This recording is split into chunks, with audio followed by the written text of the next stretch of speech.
In an unpredictable world, you can't simply wait for change to happen. We created McKinsey Live for leaders like you. Our global experts break down the need to know on the issues that matter most to decision makers and to society. We'll introduce you to leading research, new and transformational ideas, and practical knowledge and strategies, all to empower the changemakers of today, enabling you to step forward boldly, tackle real challenges, and drive change with clarity and purpose. We're helping you take control so you can drive the conversation, so you can lead fearlessly while leaving no one behind, so you can take the reins to create and accelerate growth, so you can build resilience for the future. Together, we can push towards the opportunities of our era. Let's get started now.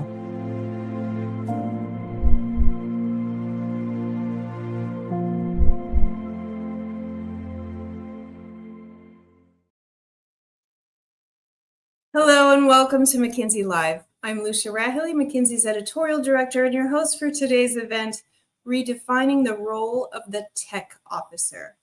Again, the goal of this live webinar series is to facilitate engagement with our experts on our latest research. So please feel free to use the Q&A functionality to ask anything that comes to mind.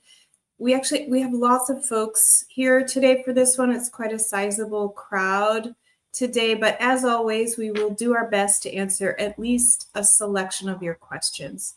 So today we'll be talking about new research published in a special edition of the McKinsey Quarterly on the future of technology. FYI, this is part of a year-long 60th birthday celebration of the McKinsey Quarterly, and you can subscribe to the digital edition for free on our website, mckinsey.com. Joining us to talk about this research and what we describe in the quarterly as a new dawn for the technology officer are Amr Beg and Delphine Zerkia. Amr is a senior partner who leads McKinsey Technology globally. He helps large enterprise tech organizations run, build, and win like top-performing tech companies do. And he counsels a range of C-suite executives, CEOs, CFOs, CIOs, and so on the broad swath of topics related to tech leadership, management, strategy, delivery, and value creation. Delphine is also a senior partner, and she is a leader specifically in med tech, life sciences, health tech, and technology, specializing in growth, digital, and AI transformations. She's also a member of our McKinsey Technology Council, where she leads our Gen AI initiatives in life sciences and healthcare. Amrel and Delphine, welcome to McKinsey Live. It's great to be here. Thank you for having us. So let's start with some context. The explosion of Gen AI into the business landscape is causing enterprise tech officers to fundamentally rethink the way they operate in a variety of ways. But the tech world is always incredibly fast moving. Delphine, talk to us. How did we get here and why is this important now? Absolutely.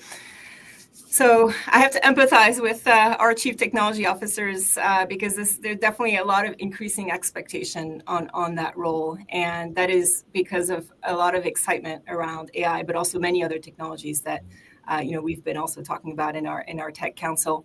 There are three main reasons that we've seen this acceleration. The first reason, you see the first number on the left, this is because it's quite large impact. It's impact even if this was half the impact, right? It's still large. And this is what you're seeing here, the 4.4 trillion is what Gen AI can do to boost our global economy. And for reference, this is 15 to 40% more than traditional AI. So this is definitely a technology that's been bursting on the scenes in the last few years where everyone's paying attention, and hence a lot of questions for our CTOs. The second is we've actually seen some pretty phenomenal adoption in our recent McKinsey survey. 65% of enterprises are now using some amount of Gen AI. Why? 90% of the data in our enterprise is unstructured, and this is exactly the technology that can allow us to get access to it. And by the way, this is twice as much as the prior survey. So this is a pretty phenomenal growth. And of course, with it, lots of questions around how to do this right. And then finally, it's not just AI. Cloud, of course, has been at the forefront. It's been enabling some of the AI technology, but it's also a technology that's quite exciting because it's helping boost not just the bottom line, but the top line. And this is not just about cutting costs in IT. This is very much about boosting innovation and allowing to get revenue. And so if you think about those three trends, the CTO is really at the center of that. And of course, many questions, but also a lot of shaping that needs to be done and is asked of the CTO. Super helpful. So let's move to, you mentioned the economic promise of Gen AI, which is potentially transformative. Delphine, say a little more, if you would, about how AI has been driving this change that tech officers should embrace. Absolutely. I'm sure many of you have heard this concept of the fourth industrial revolution. And in an economist term, if you think about sort of the cost of deploying technology, there's almost zero marginal cost. It's still not exactly true for AI, but we're getting there, just like now there's zero marginal cost of computing. Now, one thing to note is though there is 65% of enterprises using Gen AI, we're still seeing that about 3 out of 10 projects are not getting the value that we were hoping for in the enterprise.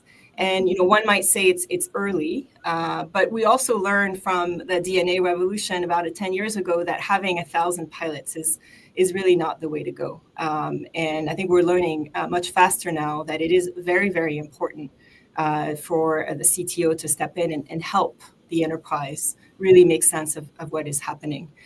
AI is also machine learning, at least Gen AI is, and the machine has to learn with data. And this is really flashing a light on what I think we've been talking about for a while now, which is the need to have a very solid data foundation that exists at the enterprise level. Data that is clean, data that is valid, data that is often packaged in a way that it can be reused.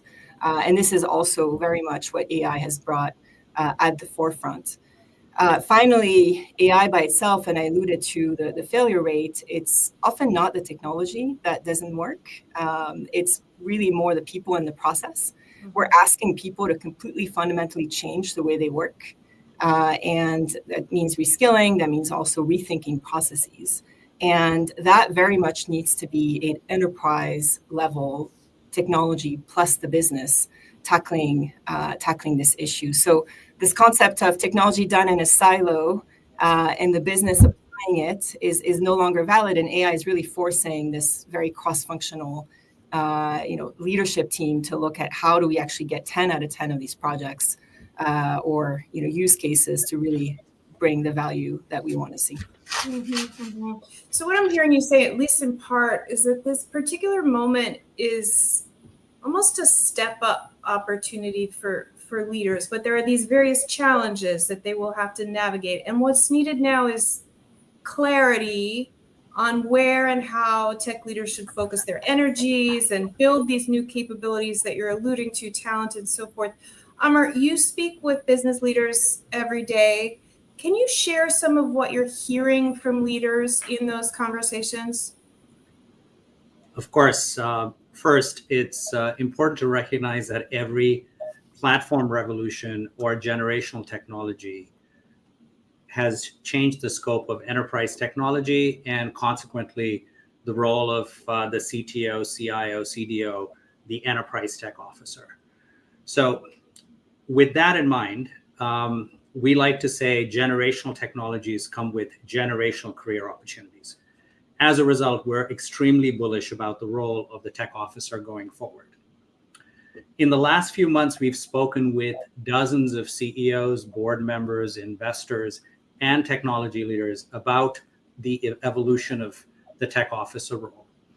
And it's clear from these conversations and interviews and research that a few shifts are underway, that some have already been made or some in the process of being of happening. So let's go through a few of these. The first shift is to move to be a protector of the enterprise. move from being just a securer of protector of technology to protecting business resiliency as well. This has to go beyond cybersecurity to ensure protection of revenue and continuity of the business. The second shift involves becoming an operator. Tech has been embedded in a lot of business functions for a period of time, but tech has served operations. Automation and tech is allowing an inordinate number of possibilities in terms of improving service delivery. As a result, these leaders are seeing their role evolve beyond technology and covering a number of adjacent areas like customer experience, like operations, like innovations, and sometimes even strategy. The third is to be an orchestrator of outcomes, not just in terms of delivery of tech. This involves leading digital and AI across business and IT, and involves an evolution of the role from being a technology leader to being a change leader and a people leader as well. And finally, perhaps the most exciting evolution is to be a builder. Most tech officers have been builders of software and builders of technology. Now there's an opportunity to be a builder of businesses as well. And that requires bringing technology skills as well as business skills and product skills to bear. Okay, so these are obviously important shifts. Amar, you've said that what's at stake. I love that phrase used. Generational tech comes with generational career opportunities. So a lot of promise here. Let's get into it a little bit more on each one, starting with the protector role. Tech and AI obviously have brought about tremendous benefits, but at the same time, we do see increasing vulnerabilities as attacks on systems become more sophisticated. What do tech leaders need to know to mitigate these evolving cybersecurity threats and to protect their enterprise successfully? It's a great question. So it's important to know that cybersecurity and resiliency are not new themes or new topics. They've been around as long as enterprise technology has been around. But the intensity of technology and AI that's being deployed has just increased the surface area. As a result, the scope, scale, and magnitude of both the positive as well as the downside of possible from tech has increased materially. Let's give it a little bit of texture. Cybercrime may end up costing all of us globally as much as 10.5 trillion. That's 10.5 trillion. The scale is mind-boggling. It can come from a variety of sources: nation-state attacks, model hijacking, privacy concerns, what have you. Poorly protected companies are usually in the crosshairs of regulators, investors, insurers, and end up paying big fines. That's what makes being a protector really important and really existential in some cases for the enterprise. The bad news is we believe only about 30% of enterprises are well protected. That means they have best practice cybersecurity and digital trust practices. The good news is there are some proven practices that you can deploy. One is prioritize your critical assets. Not every asset is the same.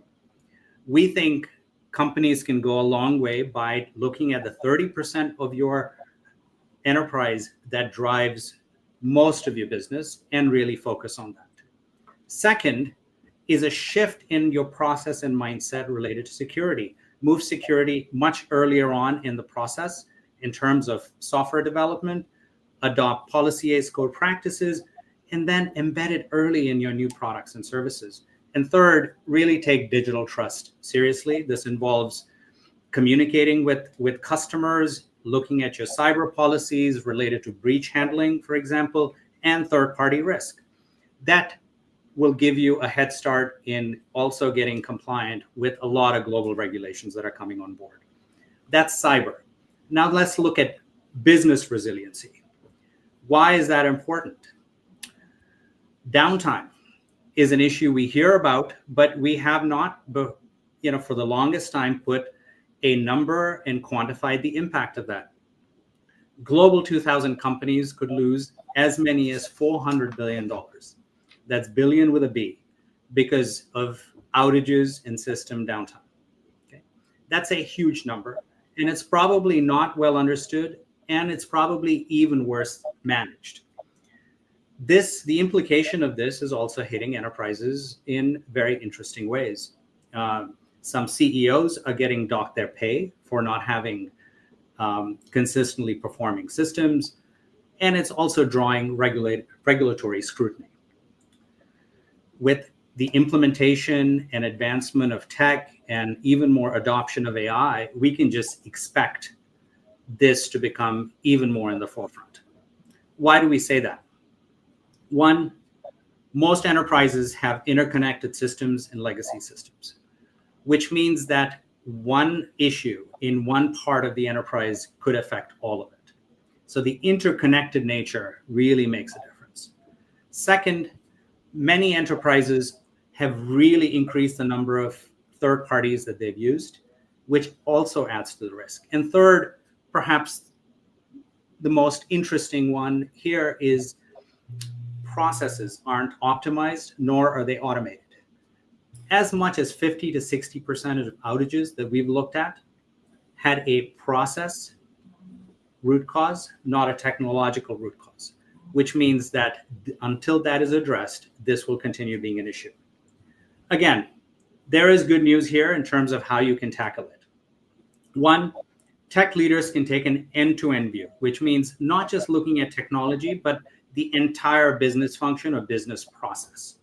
By taking that holistic view and involving their business partners, they're already taking a step ahead, going a step ahead. Second, technology leaders can start addressing technical debt. We have said in other forums that tech debt is the silent killer of all modernization efforts. This is the tax we all have to pay to redress technical issues or technology issues that we already knew about. In our estimate, about 20 to 40% of IT balance sheets are tech debt versus tech equity. By that, I mean many organizations are probably over-leveraged. And third, we think there's nothing beating regularly testing and scenario planning on incidents, on outages, on continuity of the business. This should involve your business partners and vendors, and if your vendors use other vendors, involve them too. Super helpful. Okay, now let's turn to the operator role. Amar, you mentioned that CEOs and boards are increasingly integrating tech into their core business functions. And by extension, we're seeing them expand the mandate of their tech leaders into areas outside tech. Can you share examples of what it looks like when tech executives take on this kind of expanded operator role? Of course. Tech has been automating processes and getting embedded in business functions for a while. Many of the business functions are now looking at tech to generate the next tranche of value. And the value could be significant. Let me just give you a few examples. Generative AI could make administrative tasks 40% more productive, 40%. Automation in the supply chain function could drive productivity by above 50%. And in R&D, AI can speed up innovation by as much as 45%. Looking at these sources of value and the magnitude of value that's possible, CEOs and boards are now looking to their tech officer to take on even more responsibility and play a role in other functions.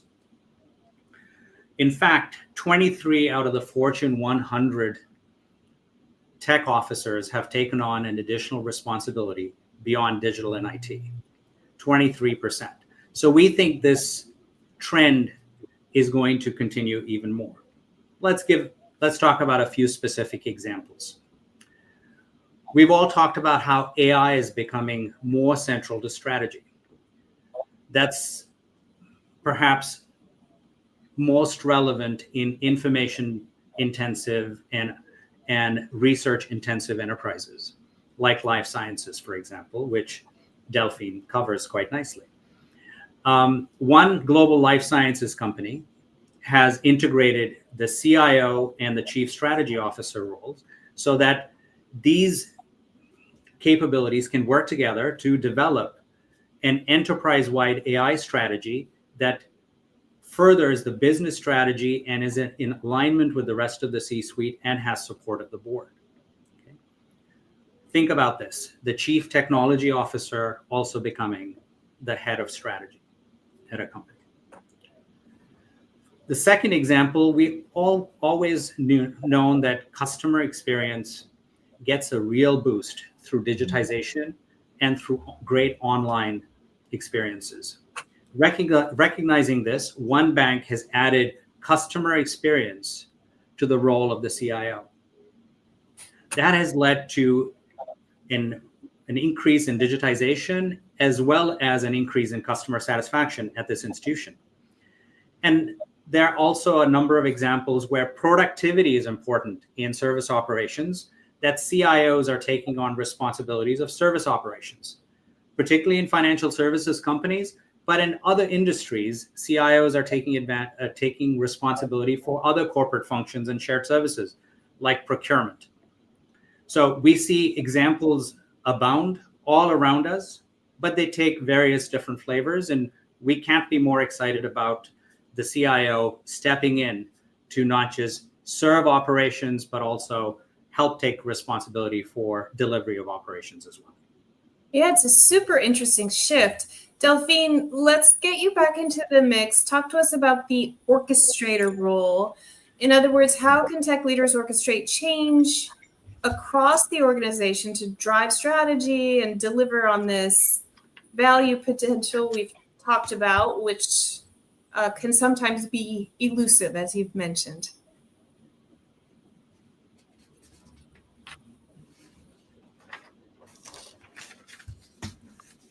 Delphine, are you muted?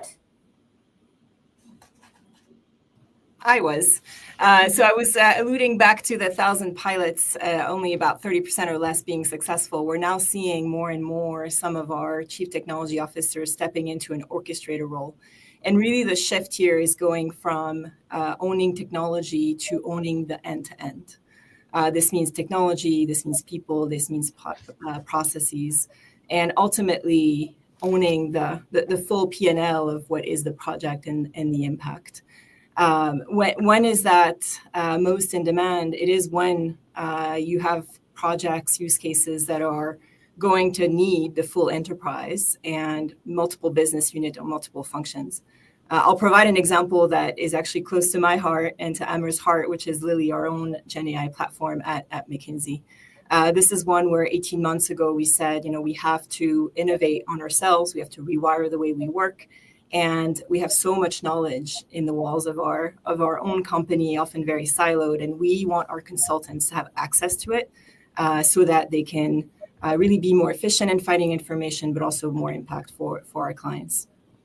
To do that, this really needed a village. And our tech organization stepped up in taking the lead in really orchestrating across really a very large group of people to be able to make it come to life. And fast forward now, I think we've all seen the value and more. This has become really truly a platform. This is important to recognize that there are about 6 shifts. We've talked about them a lot in our Rewired research. I might not hit on all of them here for the interest of time, but I'll hit on a few that are very important. The first one is this concept of an operating model, and you're really now operating a team that is a combined team, technology and business. It's a very new way of working, and that is absolutely important. For Lily, we've actually looked back, 50% of our FTEs involved in the project are non-tech, but still being orchestrated by our technology function. Another area that is quite important is this continuous upskilling, both of the technology organization, but of all the users. On the tech side, this is, Amer alluded to some of the great tools that are coming online to help with productivity of the developer. Well, this meant we had to adopt that. We had to really rewire ourselves and absolutely up the bar on what it means to be current in terms of innovation. Another shift that I've alluded to is data. So data now is no longer just siloed, it needs to be freed. And what that means is you need to start thinking of data as products that can start being reused by different parts of the organization. An example for us at Lilly, our private equity practice did an amazing job at keeping all the transcripts of all the interviews that our consultants had done in an anonymized way, a wealth of information, but no one else had access to it. Well, now through our Lilly platform, when I ask questions, I often see a lot of answers that come from the transcript. Now, of course, responsibly, I can go back to the transcript, read through it, make sure it's answering the question I had. This was really pivotal in actually having a lot of our consultants say, oh, I have data too, and I want to bring it on. And we needed to orchestrate that around a data platform that is absolutely owned by this orchestrator role. And finally, I think probably the most important is to be at the table. And Amir alluded to the role of a chief strategy officer. In this particular case, we needed to set the bar high. And our technology organization actually pushed us to say we can deliver faster, we can deliver bigger, and really set the vision ultimately in partnership with the rest of us and set the cadence. So that takes quite a bit of orchestration. And in this case, we really owed it to our technology organization to have stepped up there. Thank you, Delphine. I'm mindful of time, but I do want to touch a little bit on how you see the role of tech officers evolving in the area of product development. This is kind of a nice segue from the Lilly example, but this is the builder role. That's right. I've alluded to owning a P&L. This is taking it to its limit and recognizing, as Amir said, we technologists are excited to build products. And the more we can build products to help the enterprise realize the value, the better. And so therefore, a lot of these products are now external products. Whether you're a technology company or not, there is always software embedded in products. And we've seen, again, CTOs now become ultimately responsible for the full P&L of these products. Now, of course, a lot of that is precipitated when there is a need for a lot of technology. A perfect example is e-commerce. I have a life sciences client that recognized the importance initially of the tail, all the SKUs that you want to be able to renew using an e-commerce platform, and ask their technology organization to create that product for them.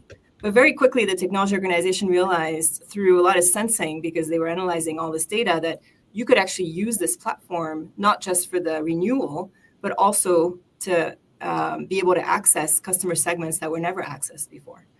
And that's quite exciting when you can bring all these customer insights in a very sort of advanced way that, again, only you can do with being able to sense things through technology. Another part here that is really important when you build a product is the ability to understand the go-to-market and change the business model. In my example, we needed to sell it in a SaaS way. Often you hear, well, my ERP cannot do SaaS, and then the project dies. Well, guess what? If you're the CTO, you're in charge of the ERP. So you can actually completely challenge that and say, no, we actually are going to think from the beginning, how do we build technology that enables the business model? So again, an example of how as a role, a really important role in leading the thinking on technology can actually help bring these products to market. Thanks, Delphine. Amr, we have said a lot in the past 25-ish minutes, and as Delphine expressed at the beginning, tech leaders are people too. They were presumably incredibly busy before, and now this. Any suggestions on how or where to start to begin harnessing more of the promise that tech and Gen AI can offer? Great. Thank you, Lucia, and really enjoyed hearing Delphine as well. We also got a couple of questions that I will address along the way. So one of the things we have to recognize as we're starting this is most of the tech leaders feel like their job is already quite packed, their plate is full. And some of them are actually not interested in expanding their mandate. So it's important to recognize that. When we interviewed CEOs, tech officers, and members of the board on this topic, and we asked them, tell us in what way did this tech officer expand her mandate. Here are the ideas that they came up with, and it's a synthesis. They said, first of all, it's important to expand the mindset to being a business and people leader rather than just a functional leader. The second thing they said is it's important for this individual to set an aspiration and think about which of these 4 roles is relevant. Maybe multiple, maybe one, maybe not. That's second. Third, they said, it's important to align with the CEO and also with peers. CEO sponsorship is important, but they also said aligning with peers and getting their support is sometimes ignored and is really important. The fourth, they are very busy, but they said taking on initiative despite that was a difference maker and setting the agenda rather than the agenda being set to them. And then finally, everyone said delivering on your existing commitments is the actual door opener. So flawless execution is really important. So that was one of the questions we got in terms of how do they usually get started. So we thought we'd address that. And with that, let me pause there and turn it over back to you, Lucia. Great. Thank you, Amar. Unfortunately, that brings us to time. This has been a fantastic discussion. Thanks again for joining us to talk tech and more, Amar and Delphine. And as always, it was great to have you. For questions we didn't get to, I would urge folks to subscribe to the digital version of the McKinsey Quarterly for free on our website. Again, you can access the full research article. And you can also find a replay of this in our previous McKinsey Live events at mckinsey.com/live. And please join our next McKinsey Live. It's going to be on how to navigate changing political dynamics. It's obviously a hot topic now. That's at 9 a.m. Eastern on Friday, December 13th. Friday the 13th. Yikes, will something go awry? Join us and find out. Speaking of tech, see you there. Have a great day or evening and be well.